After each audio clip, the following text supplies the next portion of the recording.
Jenis olahraga untuk asam urat yang aman dan menyehatkan.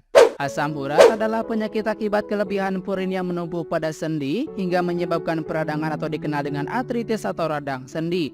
Kondisi ini seringkali menyebabkan nyeri di bagian sendi hingga sulit bergerak dan mengganggu aktivitas Anda.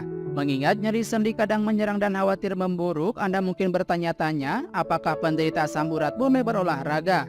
Asam urat biasanya bersifat episodik, artinya bisa datang dan pergi. Boleh atau tidak penderita asam urat berolahraga tergantung pada kondisi dan tingkat keparahan. Melakukan olahraga saat sendi sedang meradang justru bisa memperparah peradangan dan rasa nyeri. Walaupun gerakan olahraga yang lembut terkadang bisa mencegah kekakuan sendi, setelah peradangan mereda, penderita asam urat boleh melakukan olahraga secara bertahap dan teratur. Ini bertujuan membangun kembali kekuatan dan pergerakan otot di sekitar sendi. Berikut adalah jenis olahraga untuk asam urat yang aman dan menyehatkan. Yang pertama, aerobic low impact. Aerobic low impact termasuk jenis olahraga yang tepat untuk pasien asam urat karena memiliki intensitas yang ringan hingga sedang serta tidak membebani persendian. Pilihan olahraga aerobic low impact untuk penderita asam urat antara lain berjalan santai, jalan cepat, berlari, bersepeda, berenang, senam kelompok, dan menari.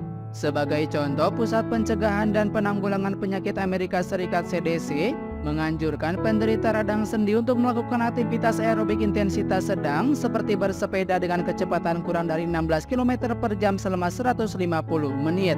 Dikutip dari American Journal of Clinical Nutrition, lari jarak jauh setiap minggunya diketahui terbukti dapat menurunkan kadar asam urat. Lebih lanjut, pria yang berlari 4 km per jam atau lebih cepat memiliki risiko lebih rendah terkena asam urat dibanding pria yang kurang aktif dan lebih lambat. 2. Latihan penguatan otot.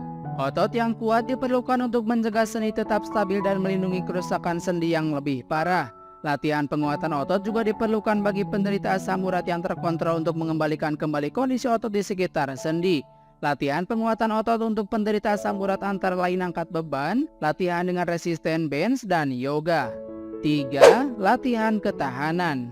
Dasar dari latihan ketahanan adalah aerobik. Ini mencakup berbagai aktivitas yang mampu meningkatkan detak jantung dalam jangka waktu tertentu, menggunakan oksigen lebih efisien, dan membangun otot yang lebih kuat. Latihan ketahanan dikenal mampu mengendalikan berat badan sehingga bisa mengurangi beban pada sendi dan meningkatkan kesehatan secara optimal. Penderita asam urat dengan radang sendi dianjurkan melakukan aktivitas aerobik setidaknya 3 kali dalam seminggu selama 15-20 menit. Anda bisa menaikkan intensitas secara bertahap sesuai dengan kondisi Anda dan pengawasan ahli. 4. Latihan fleksibilitas atau peregangan. Latihan fleksibilitas atau peregangan dikenal dengan istilah latihan rentang gerak atau range of motion exercise. Jenis olahraga ini juga bagus untuk mengatasi kekakuan sendi pada penderita radang sendi akibat asam urat. Range of motion exercise juga bertujuan meringankan rasa sakit dan ketidaknyamanan di sendi. Rutin melakukan peregangan dan pelatihan fleksibilitas bisa membantu Anda lebih mudah melakukan kegiatan sehari-hari. 5. Latihan keseimbangan. Latihan keseimbangan juga termasuk olahraga bagi penderita asam urat yang tepat untuk mengurangi risiko terjatuh atau kesulitan berjalan. Anda bisa melakukan latihan ini 3 hari dalam seminggu untuk mendapatkan manfaatnya. Latihan keseimbangan untuk penderita asam urat antara lain berjalan mundur, berdiri satu kaki, dan tai chi.